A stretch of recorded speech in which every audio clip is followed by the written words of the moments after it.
Shalom Chaverim. I greet you in the precious name of Yeshua. Thank you for joining us as we study truths from the Parasha. My name is Ishmael Siringwani. I'm a Talmid under Rabbi Shapira and also a staff member at Shuvu Africa in Zimbabwe.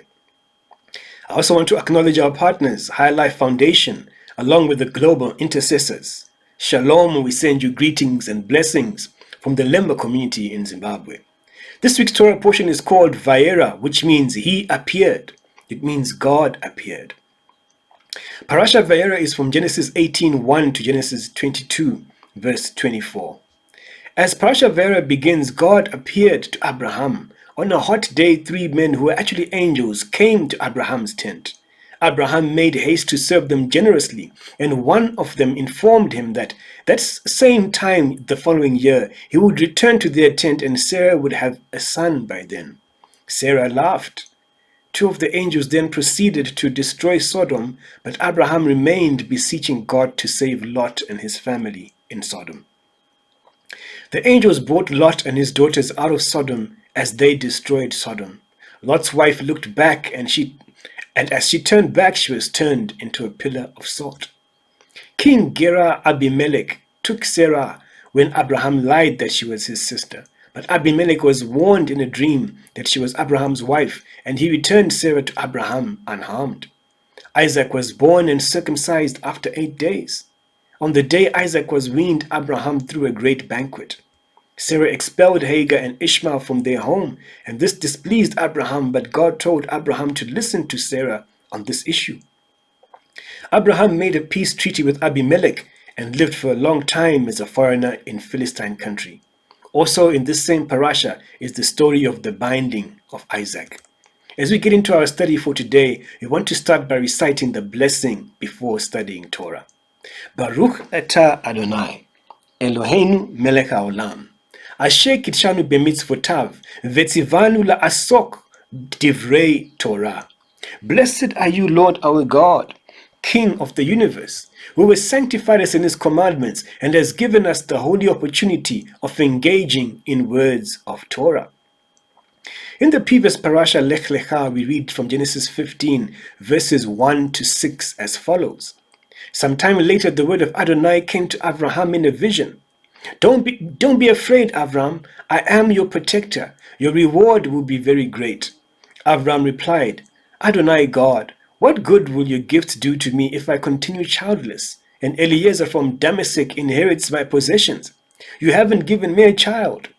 Avram continued, so someone born in this house will be my heir.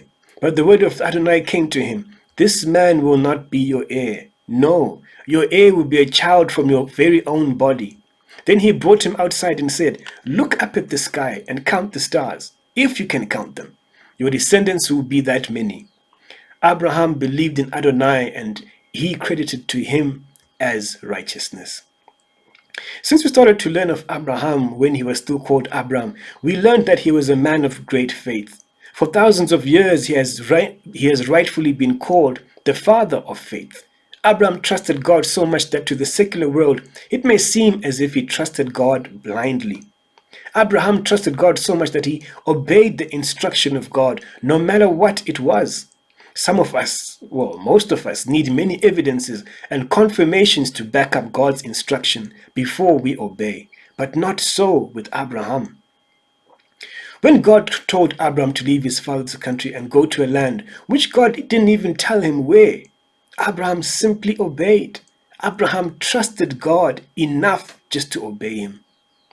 We see Abraham's faith again when we study about how he and Sarah were childless to an old age, and this bothered Abraham. Genesis 15 verse 5 to 6 says, Then God brought him outside and said, Look up at the sky and count the stars. If you can count them, your descendants will be that many.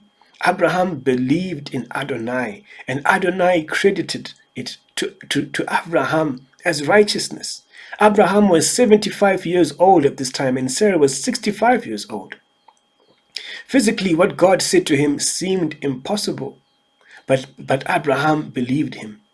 Genesis 15, verse 7 to 8.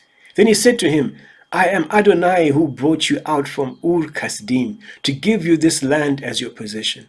He replied, Adonai God, how am I to know that I'll possess it? Abraham asked God for a sign about the promise of receiving the land as his possession. But on the aspect of him bearing a child and having many descendants, he did not ask for a sign. He was steadfast, he just believed. And this belief that he had, this faith that he had, was what was credited to him as righteousness. This teaches us the important lesson that we learn in Galatians 3 verse 11. Now it is evident that no one comes to be declared righteous by God through legalism, since the person who is righteous will attain life by trusting and being faithful. The person who is righteous will attain life by trusting and being faithful. This is confirmation that in the Spirit, faith is counted as righteousness. Sarah did not have as much faith in this particular promise from God, and she made plan B with Hagar. But in the end, plan B did not turn out so well, because Sarah had to end up expelling Hagar and Ishmael. May we learn from this that plan A is God's plan, and God's plan is reality. When we grow weary of waiting, may we not try to make plan B. Trust in the Lord with all of your heart. Never rely on what you think you know. Leave it to the master strategist who sees all and causes all things to happen. Even 24 years after this, when Abraham was 99 years old, even after Ishmael was born, God promised to Abraham again that Abraham would have many descendants at the time when God changed his and Sarah's names. It had been 24 years since God first promised him. So physically it seemed even more impossible. But Abraham believed and he obeyed God about the circumcision covenant. Now, at the beginning of Vayera, God appears to Abraham and repeats this promise. This time, God makes his promise more concrete by specifying time. He said it would come to fruition within a year. Genesis 18, verse 9. They said to him, "Where is Sarah, your wife?" He said, "There in the next tent, there in the tent." He said, "I will certainly return to you around this time next year, and Sarah your wife will have a son." Sarah heard him from the entrance of the tent behind him. Abraham and Sarah were old, advanced in years. Sarah was past the age of childbearing. So Sarah laughed to herself, thinking, "I am old, and so is my Lord. Am I to have pleasure again?" Adonai said to Abraham, "Why did Sarah laugh and ask, 'Am I really going to bear a child when I'm so old? Is anything too hard for Adonai?'" Is anything too hard for Adonai? So when Sarah heard this and laughed, it means that it seemed impossible to Sarah that what God was saying would come true. Have we ever received a promise from the Lord that seems too difficult or impossible to achieve? The literal translation of when Sarah laughed was that she laughed within herself, and Rashi explains that in her mind she looked at her insides and said, "Is it possible that these insides will carry a child? That these breasts which have dried up will give forth milk?" Sarah's laughter is a matter of significance as it expresses the implied impossibility of what God promised her. The angel that asked Abraham why Sarah laughed addressed this very issue when he asked the words in Genesis 18 verse 14, which said, "Is anything too hard for Adonai?" But at the end of the day we read from Genesis 21, 1-4, which says, "Adonai remembered Sarah as he had said, and Adonai did for Sarah what he had promised. Sarah conceived and bore Abraham a son in his old age, at the very time God had said to him. Abraham called his son born to him, who Sarah bore to him, Yitzchak. Abraham circumcised his son Yitzchak when he was 8 days old, as God had ordered him to do." The faith that Abraham had, which started at first as a mustard seed in his heart, had taken root. It had grown into a big tree, and it started to bear fruit in this area of his life. As we touched upon earlier, the name Isaac, which is Yitzchak in Hebrew, is significant in its meaning. Let's look to Genesis 21, verse 5-7. Abraham was 100 years old when his son Yitzchak, laughter, was born to him. Sarah said, "God has given me good reason to laugh. Now everyone who hears about it will laugh with me." And she said, "Who would have said that Sarah would nurse children? Nevertheless, I have borne him a son in his old age." The name Isaac means laughter and can also mean pleasure. We are taught by our sages that the yud at the beginning of the word denotes to a future time. So one context of the laughter of the word Isaac is specifically joyous laughter, is laughter from the pleasure which will come in the afterlife because of the teshuvah of God's people. Yes, it causes God great pleasure whenever we perform teshuvah. But there is another context of yiskak, of laughter, and this context is that of mockery. As Sarah laughed when she was told she would bear a child, when she laughed, she was thinking of how people in the surrounding area would laugh when they heard that Sarah had borne and nursed a child. They would say, "Hey, have you heard that Abraham and Sarah bore a child?" And people would think of their old age and say, what a joke. That's impossible.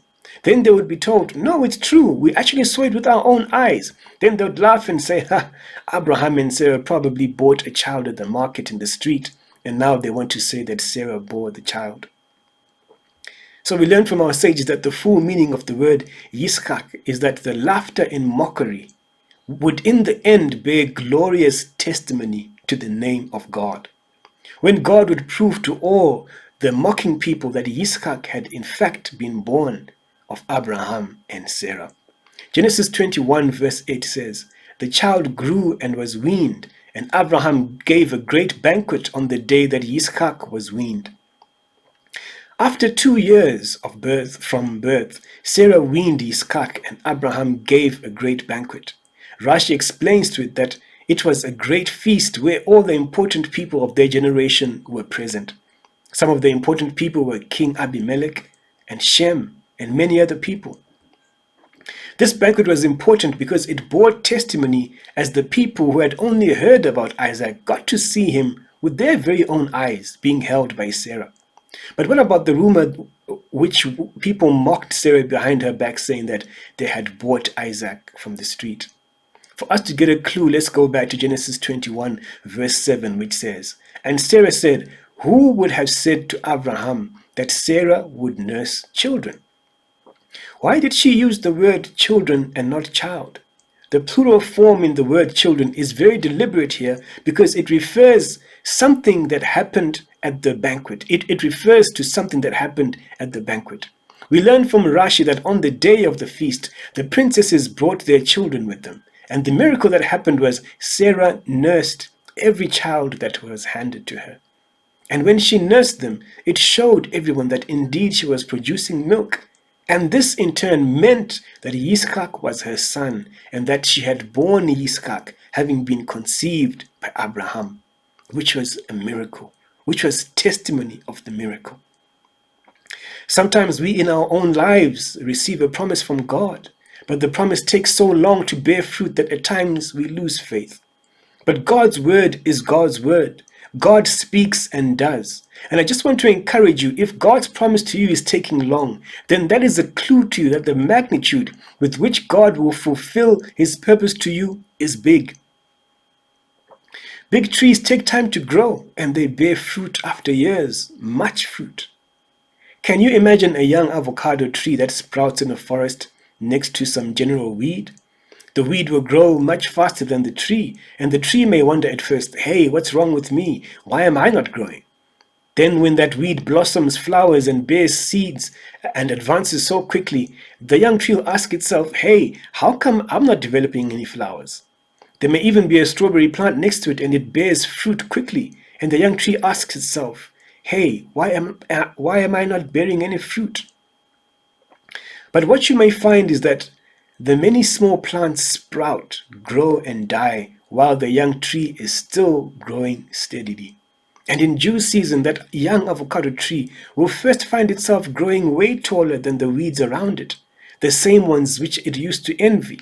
And in due season, that tree will bear fruit.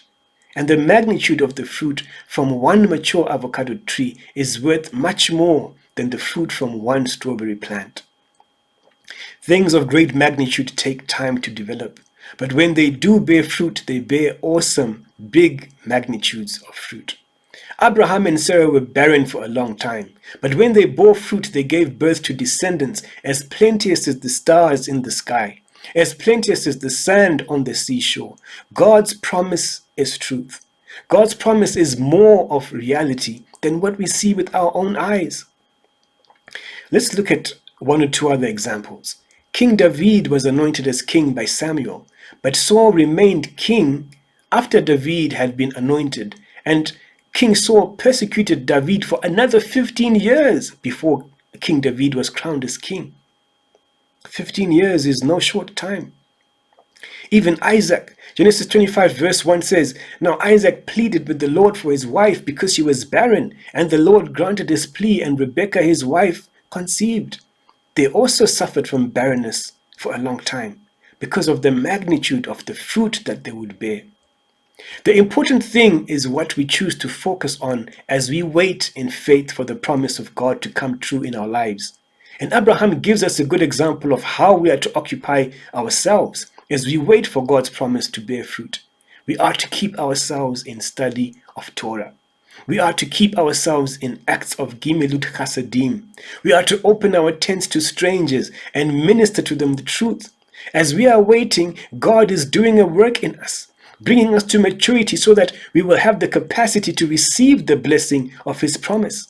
As we are waiting, God is playing chess, moving pieces strategically in order to position us so that we can receive the blessing of promise. When God finally gives fruit to a big tree, that fruit will benefit not just the one who received the promise, but many, many others. When Abraham finally bore fruit, this fruit became the Israel that we know now, the keepers of the oracles of the Torah, that now are a light to the whole world, who now are a light to the nations. When David became king, his kingship did not die. His kingship is so significant that today Yeshua is our king, who is of the bloodline of King David, and he is still on the throne to eternity. About Sarah, we are also taught by Rashi that on the day that Sarah finally gave birth, after waiting so long, many barren women also bore children. On that day there was an abundance of joy, and many prayers were answered. Thanks be to the name of Adonai. The situation of Sarah's barrenness was for the benefit of all those who lacked faith in Adonai at that time and for all time to come. It was to bear testimony to the sureness of the promises of God. I want to read Isaiah 55 verses 8 to 11. "For my thoughts are not your thoughts, and your ways are not my ways, says Adonai. As high as the sky is above the earth are my ways higher than yours, and my thoughts higher than yours. For just as rain and snow fall from the sky and do not return there, but water the earth, causing it to bud and to produce, giving seed to the sower and bread to the eater, so is my word that goes out from my mouth. It will not return to me unfulfilled, but it will accomplish what I intend and cause to succeed what I sent it to do." We want to close our session with the words of Galatians 6 verses 9 to 10, which says, "So let us not grow weary of doing what is good, for if we do not give up, we will reap in due time the harvest. Therefore, as the opportunity arises, let us do what is good to everyone, and especially to the family of those who are trustingly faithful. Thanks be to the name of the God of Abraham, Isaac, and Jacob. Shalom."